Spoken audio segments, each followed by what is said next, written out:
Selamat sore cucu-cucuku sekalian. Oke, jadi sore ini Mbak Gipjo akan membahas soal ADRO, ya, ADRO. Ya, hari ini kebetulan trading hari ini pas dia sedang berayun di lembah ya. Menurut perhitungan Mbak ini di lembah 2 ya. Di lembah 2 atau makan di lembah 4 ini ya. Di lembah 4 lah. Dia sedang berayun turun ke lembah keempat, jadi harganya lagi turun. Dan Mbah yang kemarin belum punya koleksi hari ini sudah bisa menunggu timing yang tepat dan ini sudah dapat barang.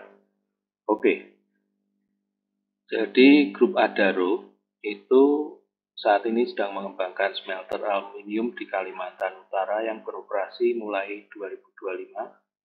Dia juga punya PLTB, pembangkit listrik tenaga bayu, tenaga angin di Kalimantan Selatan beroperasi 2025.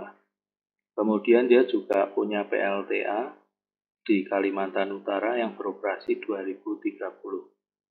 Nah, dari 3 informasi ini kita tahu bahwa selain batu bara, dia bermain di dalam energi. Mengapa dia bermain di energi? Ya karena Indonesia aja ini isinya 300 jutaan orang. Setiap orang butuh energi. Ya, apakah itu energi listrik untuk rumah atau nanti untuk kendaraan, untuk pabrik, semua butuh energi. Jadi Mbak juga konsentrasi di energi karena apa? Energi ini relatif ada terus. Dan ini kebetulan Adro dia tidak main hanya di batu bara, tapi dia juga main di tenaga angin, tenaga air. Juga kalau tidak salah ada tenaga surya juga. Nah, selain itu Adro ini perusahaan yang seperti ASI ya, dia rajin bagi dividen seperti juga Tugu dan Pegas yang Mbah bahas kemarin. Nah, Adro ini nanti akan bagi dividen 2 kali ya. Jadi yang paling dekat adalah Januari, cuman informasinya belum Mbah cari-cari, belum ada infonya kapan bagi dividen. Jadi biasanya Januari itu dividen interim, terus Mei itu dividen final. Dan kebetulan Adro ini baik dividen interim maupun dividen finalnya proporsinya kurang lebih sama, sekitar sama gitu ya, 40%-an ya, dibagi 2 ya. Jadi enak ini, yieldnya antara 10 sampai 20%, termasuk kategori mangga ya. Oke. Nah, jadi selain Adro ini juga Mbak kumpulkan dari sana sini. Jadi selain Adro yang bergerak di energi, ada juga itu kalian lihat di tabel yang di atas ada ADRO, ada ABMM, kemudian ada MCOL, KKGI, ITMG, dan PTBA. Ya ini rata-rata yang bermain di batubara dan kalian lihat juga PBV-nya lagi murah semua yang di energi ya. Terus yang di tabel berikutnya di sebelah kiri itu dividen tahun buku 2002 ya. Itu dari emiten batubara itu yang paling top itu bagi dividen 1,8 miliar US dollar. Berarti itu 1,8 miliar kali 15 ribu. Sudah angkanya berapa? Hitunglah sendiri. Terus Adro itu 1 miliar US dollar ya tahun buku 2022 yang dibagikan 2003 kemarin. Terus ITMG ya 774 juta US dollar. Indi juga 113,2 juta US dollar. ABMM 75 juta US dollar. MPAP 1,18 triliun. BSSR 60 juta US dollar. Dan yang kecil itu Doit 7,15 juta dolar. Tapi kecil aja kita nggak punya duit segitu ya. Nah, artinya apa? Artinya kalau kita menekuni berburu dividen dan bisa menggilir sesuai schedule come date mereka, ya kita akan bisa cukup punya duit, dapat duit dengan cara yang relatif lebih mudah ya. Sesuai prinsip dari Robert Kiyosaki, kita ini sudah masuk kategori investor. Jadi kelas kita ini bukan pedagang abal-abal ya. Kita pedagang yang memperdagangkan surat kepemilikan atas perusahaan-perusahaan yang gede. ya, walaupun kita proporsinya kecil. Tapi kita ini sudah kelasnya kelas investor, otaknya otak investor yang mempekerjakan uang untuk bekerja buat kita. Jadi yang kerja itu pikiran kita, yang menjalankan uang kita. Oke ya. Nah, yang di sebelah kanan ada juga daftar saham dengan dividen tertinggi. Ada banyak, ini banyak, bisa kalian pilih. Ya, oke, kita lanjut. Nah, dengan kita itu selain hanya mengutak-atik Google Sheet, tetapi juga kita mencari berita di internet, kita bisa tambah ngerti, oh ternyata di balik PT Adro itu ada nama-nama besar ya yang sudah kita kenal, ada Sandiaga Uno, ada Edwin Suryajaya, keluarga Suryajaya, ada keluarga TP Rahmat, ada keluarga Erick Thohir, ya, dan ada juga Saratoga, Investama, TBK, ya itu ada sahamnya juga. Jadi nanti kita bisa kombinasikan juga dengan saham ini, apa namanya, sahamnya Saratoga juga kita. Terus itu ada satu lagi saham, ya, sama ini saham Adro ini. Oke, ya dari sini kita bisa lihat mappingnya seperti ini. Nah, ini kita lihat kepada data numerik sekarang dari aplikasi RTI yang di HP. Bisa kita lihat itu grafik 5 tahunan yang ringkas ini. Kita lihat itu bentuknya mirip. Nah, kalau ini kan tajam ini ya, nggak mirip bantal, tapi menurut Mbah mirip nasi tumpeng ya. Apa-apa kalau sama Mbah diarahkan ke makanan ya, yang enak-enak aja kita mikirnya. Ngapain yang ribet-ribet. Terus saat ini ada di harga 2490 ya. Itu ada kotak, itu adalah bottom ya, kurang lebih bottomnya ini di 2500 sampai 2400 itu bantalnya yang kita buat. Ya, bantal pertama. Bisa saja turun ke bantal kedua, tapi kita toh sudah punya antisipasi kalau nanti turun ke bantal kedua ya. Terus grafiknya arahnya sedang downtrend atau memang dibottomkan. Nanti pada grafik besar kita lihat bahwa ini memang apa namanya, permainan para orang yang punya duit besar memang sedang membottomkan ya. Kemudian saat ini Adro lagi murah ya, secara valuasi tahunnya dari mana? Dari PBV-nya. PBV-nya 0,76, terus PER-nya 3,17, murah banget ya. Valuasinya lagi murah. Oh ya, kemudian tadi EPS-nya dividennya estimasi Mbah berapa ya? Estimasi Mbah dividennya total nanti akan 350. Nah, 350 nanti akan dibagi 2 di bulan Januari sama bulan Mei ya. Kira-kira totalnya estimasinya Mbah 350. Lah dari mana Mbah memperkirakan itu? Lah dari earning per share yang tampil sampingnya itu. Kita lihat EPS 2022 kan dia bisa tinggi banget tuh, 1213 ya. Tapi yang tahun ini cuma 3/4-nya ya. Kira-kira paling nanti ya tembus di EPS 850-an.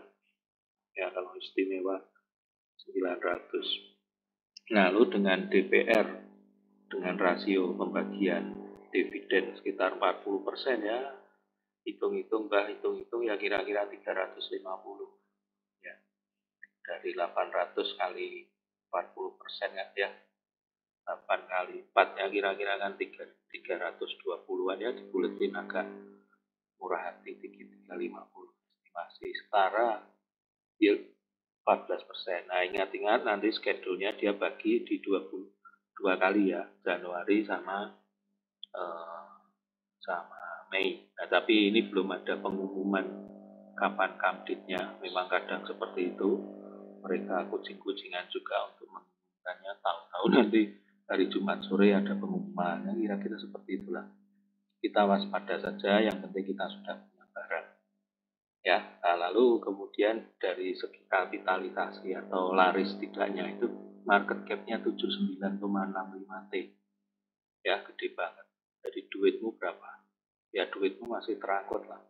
10 miliar aja diperdagangkan di Adro masih keangkut ya, jual beli dengan dana 10 miliar aja masih terangkut karena kapitalisasinya gede banget. Secara fundamental juga secara ringkas langsung aja Mbak kasih oke ya. Salesnya oke, asetnya oke, utangnya lebih kecil dari equity-nya 104T, gila, gede banget. Cash flow-nya 12T, operating profit-nya 25T, net profit-nya 18. Ya, lebih dari cukup kan untuk mencukupi kebutuhanmu. Oke, earning-nya bagaimana? Ya, dividen ada, revenue per share-nya oke, book value-nya oke, cash flow-nya per share ada 500 rupiah per lembar ya, cukup gede ini. Kemudian dari segi valuasi, nah ini lagi on sale, lagi diskon ya. Tahunnya dari mana, yaitu dari PE rasio per 3,17 dan book value-nya 0,76 ya. Lalu profitabilitas gimana? Sehat banget itu. Kita lihatnya, kalau Mbak lihatnya dari OPM-nya, OPM-nya saya 33 ya, operating profit-nya 33 dipotong biaya bunga dan lain-lain, masih netnya masih 24,47%, gede banget ini. Kemudian kita lihat debt equity-nya ya. Kalau kemarin kita bahas Tugu dan Pegas itu kan DER-nya gede-gede.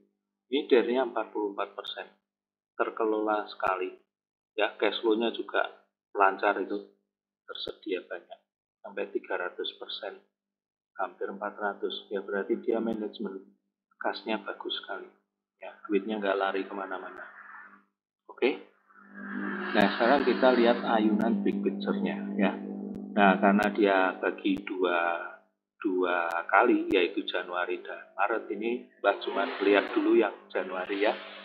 Nah, kita lihat dulu di sebelah kiri dan tengah ya. Nah, kalau kita perhatikan, itu polanya 38 atau 40 hari trading sebelum comeback, itu harga sempat dibatemkan ya. Jadi kalau mau cari tahu harga termurahnya Adro kapan ya, tarik aja garis waktu kira-kira 40 hari dari comeback, itu akan ketemu harga terendahnya saat dia dibatemkan ya. Oke, dengan pola yang sama kita tarik garis asumsi di Januari, kita tarik 40 hari trading, yaitu jatuhnya di bulan-bulan ini, Oktober, November ini. Nah sekarang kan sudah Desember tengah-tengah, ini sudah tinggal sedikit lagi, posisinya di 2500-an hari ini ya, tutup hari ini kan di 2510. Ya ini sudah naik rock climbing sedikit nih kemarin, sudah naik puncak 1, turun lembah 1, naik puncak 3, turun lembah ke-4, ini sudah ke lembah ke-4. Nah tinggal apakah kelimanya ini dia akan dinaikkan lagi, ya tahu-tahu melejit. Ya. Ini kan kita masih belum dapat informasi resmi kapan comeback-nya. Jadi bisa aja memang lagi diturunkan dikit, tahu-tahu mendekati besok dilejitkan ke mendekati 3000 ya bisa juga. Ya. Nah ini kita antisipasi untuk cycle pertama, siklus pertama yang nanti akan jatuh di Januari. Ya, kita sudah rata-rata sepertinya kelompok kita punya di 2500-an. Average buy-nya ya, HPP kalian kayaknya di sekitar itu ya, masih di bantal-bantal tapi ujung atas. Ya kita, karena kita telat, mestinya dulu di awal-awal banget di November, tapi kan November kalian baru belajar ya. Oke ya. Jelas ya dari sini ya, kita sudah punya barang, nggak apa-apa, tenang aja. Kemudian ini kita lihat kalau kita perpanjang cycle-nya ya, jadi ada siklus pertama ini ya, kemudian kita tarik garis lagi ke 23 Mei ya, 23 Mei kira-kira nanti akan ada dividen yang kedua. Jadi kalau kita saat ini beli Adro itu kita bisa dapat 2 kali ya, dividennya untuk Januari ya, sama yang untuk Mei. Nah nanti kalau dia ternyata setelah exit dibatemkan ke bantal kedua di kisaran 2200 sampai 2000, ya sudah, tidak apa-apa. Kita pakai duit yang kita dapat dari dividen itu tambah muatan. Ya, kalau kita masih punya duit lagi ya kita tambah muatan lagi di sini. Kan prinsipnya tetap ingat, sepertiga di bantal atas, sepertiga di tengah-tengah bantal, dan sepertiga di bawah bantal. Gitu. Ya, nanti di sini kan kalian sudah dapat dulu dividen. Ya, sudah dapat dividen, belikan lagi. Nanti average buy-mu turun. Nah, besok ketika di rock climbing yang cycle kedua ini moga-moga sampai di atas 3.000-an. Bahkan kalau bisa sampai mendekati 3.800-an ya. Nah, itu kalau nanti betul-betul digoreng ke situ udah kamu untung banyak ya. Besok ketika diskusi mingguan bahas lagi secara lebih detail ya. Oke, jadi kita akan masuk ke skenario dan strategi Adro. Nah, di sini Mbah kan mengajari kalian juga mempraktekkan apa yang Mbah Hoki ajarkan ke kalian. Jadi di sini Mbah sudah pernah punya Adro, tapi di akun yang nomor 3 itu. Sementara 2 akun yang atas itu adalah akun anaknya Mbah yang sekarang Mbah lagi putarkan karena dia sekarang kerja. Jadi hari ini kebetulan Adro berayun turun ke lembah 4 sehingga Mbah bisa dapat di 2480. Mbah beli 4000 lembar, kemudian di akun kedua 6500 dan yang di akun Mbah sendiri itu ada 8000 sehingga total ada 18.500 dengan ketiga akun ini kalau digabung average-nya di 2501 dengan harga bergerak terakhir closing di 2510 berarti waktu Mbah bikin konten ini sehingga posisinya acuan Rp9 atau 0,4% dengan capital gain-nya 171.000. Lalu dividen next ya, estimasi Januari Mbah perkirakan 250 per lembar, jadi dengan saham yang Mbah miliki saat ini bisa dapat 4,6 juta. Kemudian untuk di Mei-nya Mbah estimasi 150 per lembar sehingga bisa dapat 2,7 ya, sehingga posisi neto dividen melambai-lambai itu 7,5 juta. Nah, target petik mangga Mbah bagaimana? Nah, jaring perburuan dividen Mbah itu bentangannya 300 juta. Jadi dana yang belum ditebar ya, karena saat ini baru nyemplung 46 juta. Jadi masih akan nyemplung 253 juta lagi. Ini kalau kekejar ya, karena masih di saham lain. Harus putuskan untuk mengkonversinya. Nah, kira-kira nanti akan ada tambahan 101,090 lembar saham. Sehingga harapan dividen totalnya kalau nyemplung 300 juta bisa dapat 29,8 juta atau 9,97% yieldnya. Nah, nanti di Mei itu nyemplung 300, estimasinya bisa dapat 119,522 lembar saham. Ya, kemudian dividen melambai-lambainya 25 jutaan atau yieldnya 8,4%. Itu estimasi Pak. Dan nanti sebagai antisipasi cave diving 300 juta dana siaga dari akun margin itu kalau dibelikan di minus 25% ARB itu setara harga 1876 kira-kira dapat 159.952 lembar saham. Nah itu nanti dividennya sekitar 39,9 juta. Sehingga dengan asumsi ini, dengan memutar duit 300 juta dan antisipasi cave diving 300 juta, dari sisi dividen aja yang diperkirakan bisa dapat total 29,8 tambah 25,3 tambah 39,9 setara kira-kira 95 juta dividen yang melambai-lambai. Oke. Nah, lalu nanti di dalam cycle ini karena kita mengantisipasinya jauh-jauh hari, kita masih ada peluang untuk mendapatkan peluang dari rock climbing. Sehingga kalau kita pakai teorinya Elliott Wave, kita jual di puncak 1 cuan 5%, yang dijual 1/5 stok gudang kita. Kemudian puncak 3%, dan puncak kelima kita jual semua, asumsi bisa mencapai cuan 20%, ya. Dengan duit yang ada sekarang 46 itu Mbah akan dapat 9,9 juta. Ya, capital gain-nya kalau dihitung 21,6%. Itu dengan duit 46. Nah, nanti kalau ternyata Mbah cuma bisa 46, 2 kali itu cycle-nya. Dan ada Januari sama Mei, ya kira-kira harapan optimisnya 19,9 juta ya dari 2 cycle. Nah, tetapi kalau Mbah bisa nyemplungkan betul duit Mbah 300 juta, maka yang akan diperoleh adalah capital gain-nya 65 juta, satu siklus, satu cycle 65 juta, 7 ya. Kemudian karena 2 kali ya kira-kira bisa cari 131 juta. Ya, ini target optimisnya ya. Kita belum mengerti ayunannya seperti apa ya. Karena Mbah asumsinya kan cuan puncak itu dapat 5%, puncak 3, 3%, puncak 5, 20%. Itu asumsinya Mbah. Bisa aja meleset, bisa aja over. Oke, ya. Jadi teman-teman dari sini kelihatan sekali ya, apabila kita dari dividen, kita dapatnya sekian. Nanti kalau asumsi rock climbing-nya juga terjadi sekian, dapatnya adalah seperti ini. Nanti sambil jalan kita lihat gitu. Terus kalau harus kena ARB, kita antisipasi pun masih dapat dividen. Gitu ya. Asal timingnya pas ya.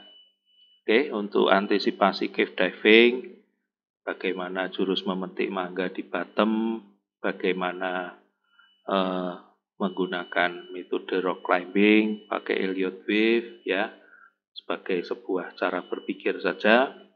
Nah, nanti kalian bisa tonton ulang di video yang sudah Mbah sediakan di Google Drive. Oke?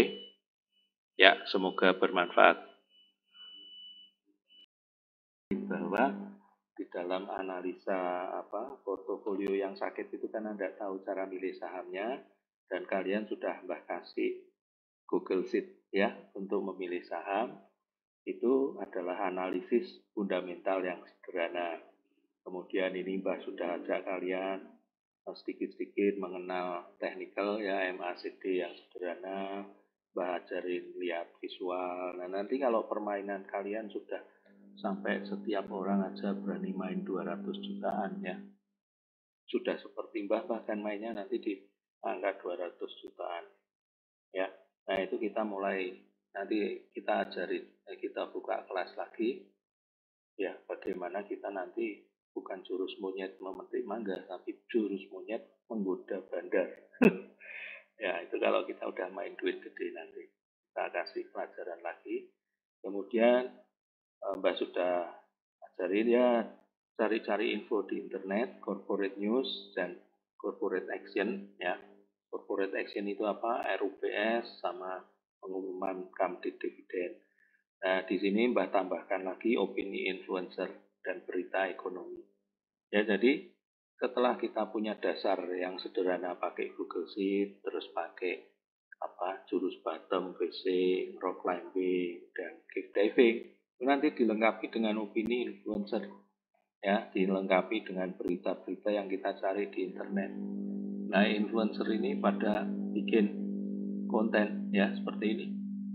Tadi di YouTube ketik aja dividen adro, muncul para YouTuber yang ngebahas soal adro ya. Nah, nanti di bagian deskripsi video ini Mbah kasih juga linknya ya, bisa kalian tonton. Jadi tapi jangan nonton ini dulu, kalian lakukan analisa dengan jurusnya Mbah sehingga kalian punya fondasi dulu. Lalu nanti tambahan dari para YouTuber ini akan melengkapi perspektif kalian sehingga analisa kalian betul-betul istimewa, lengkap ya.